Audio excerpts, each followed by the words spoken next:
Assalamualaikum warahmatullahi wabarakatuh. Apa kabar kalian semua? Mudah-mudahan sampai dengan hari ini, esok, dan seterusnya kalian tetap dalam lindungan Allah ya.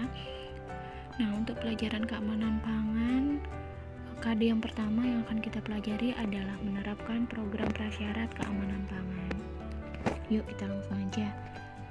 Nah, sebelum kalian tahu program prasyaratnya apa saja, kalian harus tahu dulu apa itu keamanan pangan. Jadi nih, menurut peraturan pemerintah di negara kita nomor 28 tahun 2004, keamanan pangan didefinisikan sebagai kondisi dan upaya yang diperlukan untuk mencegah pangan dari kemungkinan cemaran, baik itu biologis, kimia, ataupun benda lain yang dapat mengganggu, merugikan, atau bahkan membahayakan kesehatan manusia. Nah, dari pengertiannya udah jelas kan ya. Jadi keamanan pangan itu intinya adalah yang gimana caranya biar pangan itu aman dikonsumsi. Cara apapun dilakukan agar manusia terhindar dari bahaya-bahaya di dalam pangan tersebut, begitu. Nah, kemudian ada beberapa program prasyarat. Yang namanya prasyarat adalah ya syarat yang harus dipenuhi agar keamanan pangan tercipta. Kasarnya itu begitu. Di dalam prasyarat itu ada 4 program yang harus dijalankan untuk terpenuhinya keamanan pangan. 4 hal ini yang akan kita pelajari di pembahasan kali ini. Yang pertama adalah GAP, GMP, SSOP, dan GLP yang terakhir. GAP itu singkatan dari Good Agricultural Practices. Kemudian GMP itu singkatan dari Good Manufacturing Practices, dan SSOP itu singkatan dari Sanitation Standard Operating Procedure, dan GLP adalah Good Laboratory Practices. Nah, kita langsung aja ke GAP. Di atas ini adalah gambaran tentang pertanian yang sudah menerapkan GAP. Mulai dari sebelah kiri, tengah, dan yang kanan itu hasil akhir dari pertanian yang mereka memang sudah menerapkan GAP. Nah, GAP itu apa? Berdasarkan Pusat Sosial Ekonomi dan Kebijakan Pertanian serta menurut Kementerian Pertanian kita, GAP itu adalah teknis penerapan sistem sertifikasi proses produksi pertanian yang menggunakan teknologi maju, ramah lingkungan, dan berkelanjutan, sehingga produk panen aman untuk dikonsumsi. Kesejahteraan pekerjanya juga diperhatikan, dan usaha tani memberikan keuntungan ekonomi bagi petani. Jadi GAP itu hubungannya dengan lahan. Jadi apa saja yang dilakukan, syarat-syarat di lahan itu dibahas di dalam GAP. Nah, pertanian yang sudah menerapkan GAP, menerapkan setiap syaratnya, itu nanti pada akhirnya akan dapat sertifikat.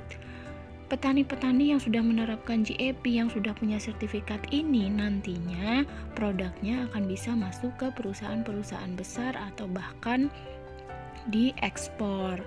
Jadi nilai jual produknya akan lebih daripada hanya sekedar dijual di pasar-pasar tradisional, misalnya begitu. Lalu, mengapa harus GAP yang diterapkan? Jadi ada 3 hal alasannya kenapa orang atau petani itu harus menerapkan GAP.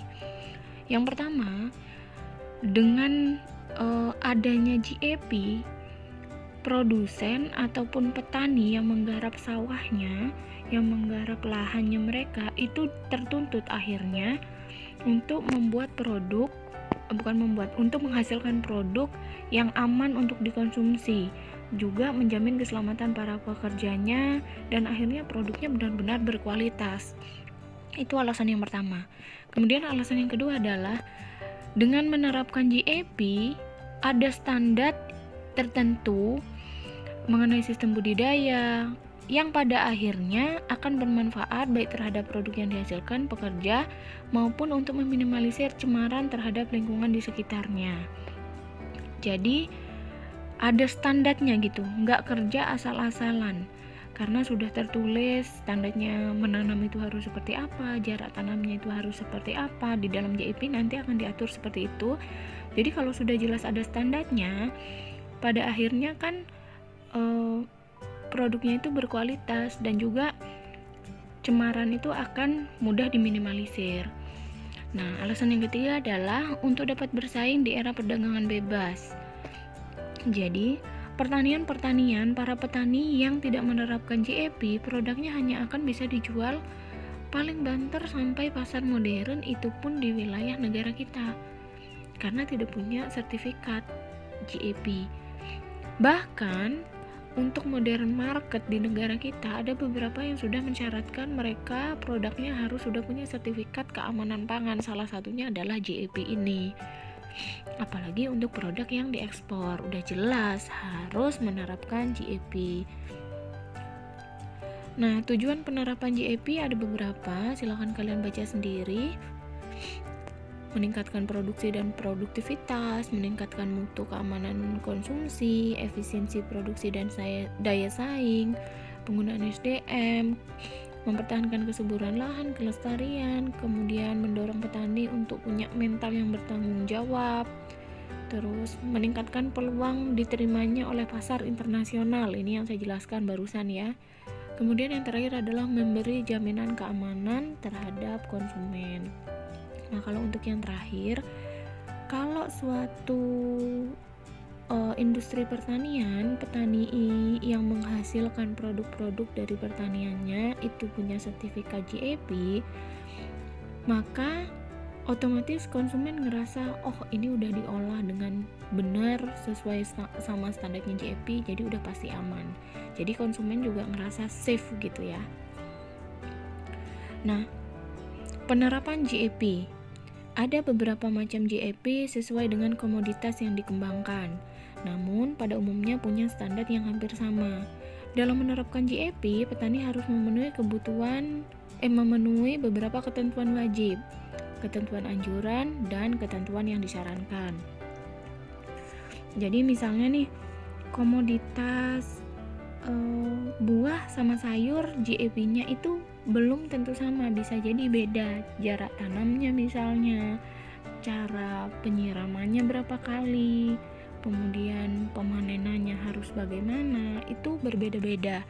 Cuman secara standar ada 5 teknik penerapan GAP, 5 hal yang harus diperhatikan, yaitu syarat lahan untuk budidaya, kemudian persiapan lahan tanaman yang baik, penanamannya juga seperti apa, perlindungan tanamannya bagaimana syaratnya, panen dan pasca panennya syaratnya seperti apa.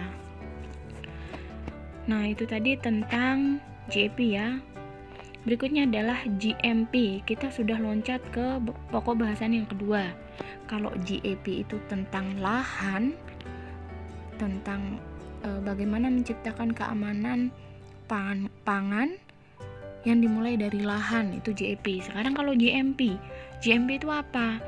GMP itu pedoman bagi industri, terutama industri yang terkait dengan pangan, kosmetik, farmasi, dan peralatan medis untuk meningkatkan mutu hasil produksinya, terutama terkait dengan keamanan dan keselamatan konsumen yang mengkonsumsi produk tersebut. Coba kalian baca sekali lagi, GMP itu apa? GMP itu manufacturing. Jadi kalau tadi dari lahan, sekarang kan bahan harus diolah. Nah, pengolahan ini namanya GMP. GMP itu disebut juga dengan CPPOB. Nah, nanti kalian di PMT yang akan bekerja di industri-industri pangan besar pasti akan ditanya tentang ini. Kalian tahu nggak tentang CPPOB? Dan pasti kalian akan berhadapan dengan GMP atau CPPOB ini. Nah, CPPOB itu kepanjangannya cara produksi pangan olahan yang baik. Apa tuh GMP secara pengertian? Jadi secara pengertian GMP itu cara produksi yang memperhatikan aspek keamanan pangan.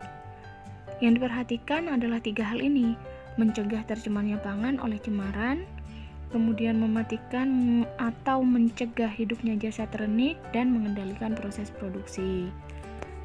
Persyaratan dasar bagi penerapan HACCP. Jadi, ada sertifikat yang harus dimiliki oleh industri besar, namanya itu HACCP sertifikatnya. Itu juga tentang keamanan pangan.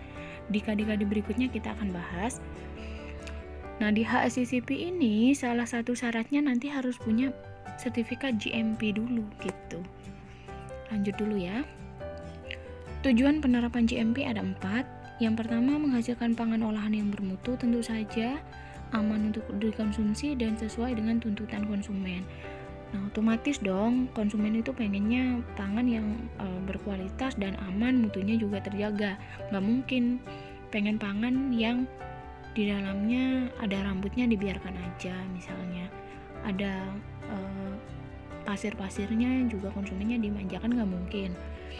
Terus yang kedua, mendorong industri pengolahan pangan agar bertanggung jawab terhadap mutu dan keamanan produk yang dihasilkan. Jadi harus punya tanggung jawab terhadap itu. Yang ketiga, meningkatkan daya saing industri pengolahan pangan. Ini hubungannya dengan pasar tadi, pasar internasional.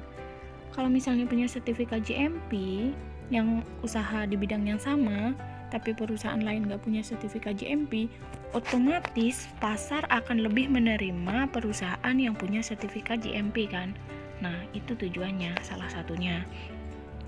Tujuan yang terakhir adalah meningkatkan produktivitas dan efisiensi industri pengolahan pangan. Lanjut ya. Ruang lingkup pedoman GMP. Ini kalian hafalkan dulu. Nanti pengertiannya kalian bisa baca sendiri, bisa googling sendiri. Yang jelas di dalam GMP itu terkenal dengan 18 elemen GMP. Apa saja elemennya? Ini sudah saya sebutkan satu persatu. Lokasi bangunan, fasilitas sanitasi, mesin, bahan, pengawasan proses, produk akhir, laboratorium, karyawan, pengemas, labeling, penyimpanan, sanitasi, pengangkutan, dokumentasi, pelatihan, penarikan produk, dan yang terakhir adalah pelaksanaan pedoman. Maksudnya begini, kan di GMP itu ada 18 elemen gitu ya. Masing-masing elemen itu punya syarat tertentu. Dan masing-masing industri syaratnya juga beda-beda. Kayak misalnya tadi pengolahan buah, apakah sama dengan pengolahan roti? Beda bisa jadi. Lokasinya kalau di pengolahan roti itu harus bagaimana, kalau di pengolahan buah itu harus bagaimana. Itu ada syaratnya masing-masing. Gitu yang dimaksud. Nah, lanjut ke pokok bahasan yang ketiga, yaitu SSOP. SSOP adalah sanitasi standar operasional prosedur. SSOP diartikan sebagai prosedur tertulis atau tata cara yang digunakan industri untuk mencapai tujuan atau sasaran keseluruhan yang diharapkan dalam GMP. Jadi, SSOP ini bagian dari GMP, jadi tidak ada sertifikatnya. Tapi kalau sudah menerapkan SSOP, artinya GMP-nya jalan gitu. Saya ulangi ya. SSOP adalah bagian dari GMP. Nah, di dalam SSOP itu ada tujuan dan manfaatnya. Ini adalah 12 tujuan SSOP: meningkatkan kualitas, kemudian menjelaskan prosedur sanitasi yang digunakan saat di tempat kerja itu harus kayak gimana sanitasinya, kemudian memberikan jadwal prosedur sanitasi dan lain sebagainya. Kalian bisa baca sendiri nanti ya. Termasuk di SSOP itu dijelaskan persyaratan minimum penggunaan klorir pada air pendingin, itu khusus industri untuk pengolahan pangan. Itu dijelaskan dengan sangat rinci, klorin pada air itu harus seberapa banyaknya, begitu. Nah, manfaat SSOP itu ada 7. Yang pertama, memberikan jadwal pada prosedur sanitasi, landasan program monitoring, perencanaan, kemudian mengidentifikasi kecenderungan mencegah terjadinya masalah, menjamin personel mengerti terhadap sanitasi, kemudian memberi sarana pelatihan, meningkatkan praktek sanitasi. Intinya adalah di SSOP itu akan banyak dibahas mengenai sanitasi. Udah tahu dong ya anak PMT apa itu sanitasi? Sanitasi adalah kegiatan yang dilakukan untuk mencegah terjadinya kontaminasi, mencegah terjadinya pertumbuhan mikroorganisme, itu namanya sanitasi. Kasarnya adalah gimana caranya sesuatu itu jadi bersih, itu sanitasi, bersih dan aman. Nah, ada 8 kunci SSOP. Kalau tadi ada berapa elemen GMP? Ada berapa, Nana? Ayo, nanti dicek lagi ya. Kalian harus hafal tuh tadi ada berapa elemen GMP. Nah, kalau di dalam SSOP yang kalian harus hafalkan ada 8 kunci SSOP. Kunci yang pertama adalah keamanan air. Kunci yang kedua, kondisi dan kebersihan permukaan yang kontak dengan bahan. Kemudian pencegahan kontaminasi silang, menjaga fasilitas mencuci tangan, sanitasi dan toilet. Kemudian kunci yang kelima, proteksi dari bahan kontaminan. Yang keenam, mengenai pelabelan. Yang ketujuh, mengenai pengawasan. Yang kedelapan adalah penghilangan hama. Ini kalau perlu dihafalkan 8 kunci SSOP ini biar di luar kepala. Bukan artinya hilang ya di luar kepala. Nah, pokok bahasan yang terakhir. Sebelum saya ke GLP, tadi saya ulangi dulu. Tadi ada yang namanya GAP, itu tentang bagaimana menghasilkan produk dari lahan yang baik. Penciptaan lahan dengan pengaturan yang baik dan benar untuk menciptakan produk yang aman, produk pangan yang aman dikonsumsi. GAP, lahan. Kemudian GMP, tentang prosesnya, proses pembuatannya, syarat-syaratnya apa, itu tercantum di dalam GMP. Kemudian SSOP. SSOP itu bagian dari GMP. Nah, di dalam SSOP ada berapa? 8 ya, ini saya ulang. Nah, ada 8 kunci SSOP. Yang terakhir adalah GLP. GLP dari namanya aja Good Laboratory Practices. Ini kalian banget nih, tentang laboratorium. Nah, pengertiannya GLP adalah suatu cara pengorganisasian laboratorium dalam proses pelaksanaan pengujian, fasilitas, tenaga kerja, dan kondisi yang menjamin agar pengujian dapat dilaksanakan, dimonitor, dicatat, dan dilaporkan sesuai standar nasional ataupun standar internasional untuk memenuhi persyaratan keselamatan dan kesehatan. Nah, GLP ini diterapkan dengan tujuan meyakinkan bahwa data hasil yang diuji itu sudah melewati pertimbangan 6 ini. Jadi sudah melewati pertimbangan perencanaan dan pelaksanaan yang benar.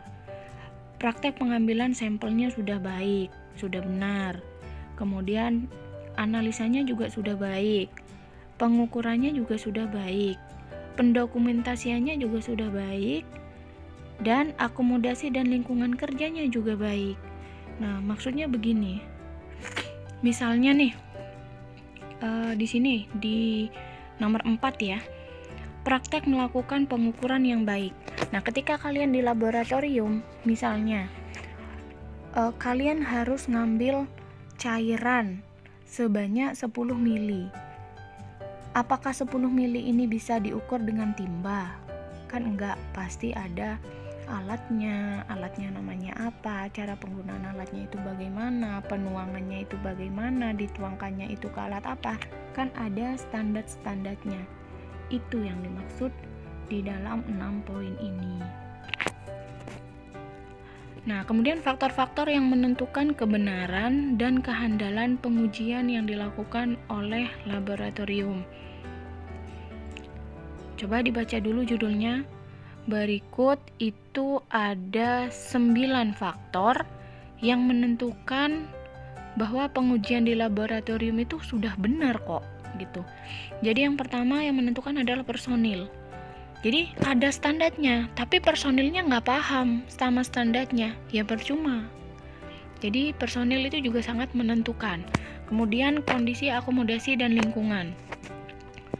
Kemudian yang ketiga, metode pengujian dan kalibrasi serta validasi metode.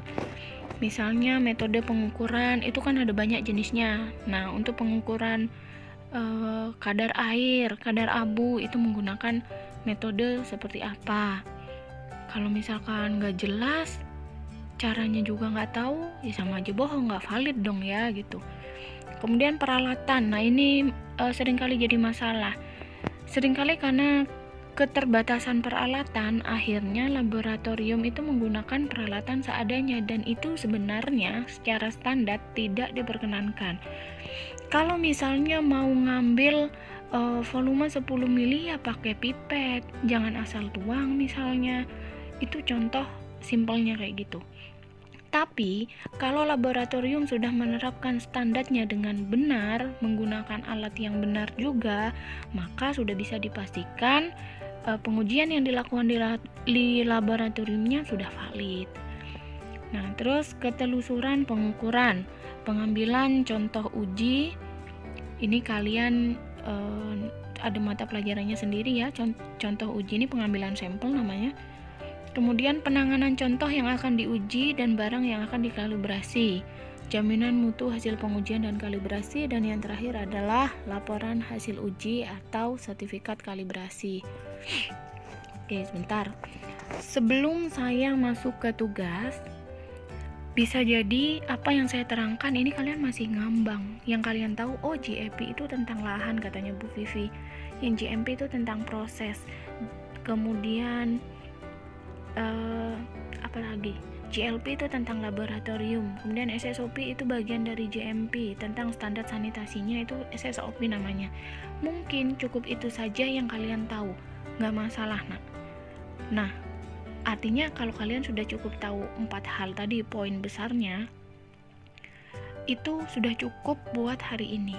Tapi untuk memastikan kalian bisa lebih dalam lagi, karena ini akan sangat berguna untuk kalian nanti bekerja di industri besar, Bu Vivi mau kasih kalian tugas seperti ini. Jadi sebelum kalian lihat kolom yang warna pink, kalian kolom yang warna-warni diperhatikan dulu. Jadi nanti di classroom ada cara gimana kalian harus absen, kemudian gimana caranya gimana videonya itu bisa dibuka lewat link apa, kemudian kalian harus subscribe, nonton videonya, dan yang terakhir mengerjakan tugas ini. Nah, tugasnya nomor absen 1 sampai 8 itu kalian bahas mengenai GAP, dan seterusnya sampai nomor absen 35 itu bahas mengenai GLP ya. Yang kalian bahas apa? Ya apapun. Kalau Bu Vivi di slide ini kan hanya menjelaskan secara singkatnya saja. Nah, tugas kalian adalah menjelaskan lebih detail. Jadi lebih fokus. Nomor absen 1 sampai 8 ya fokus bahas tentang GAP. 9 sampai 16 fokus bahas masalah GMP. Ditulis tangan atau diketik, Bu?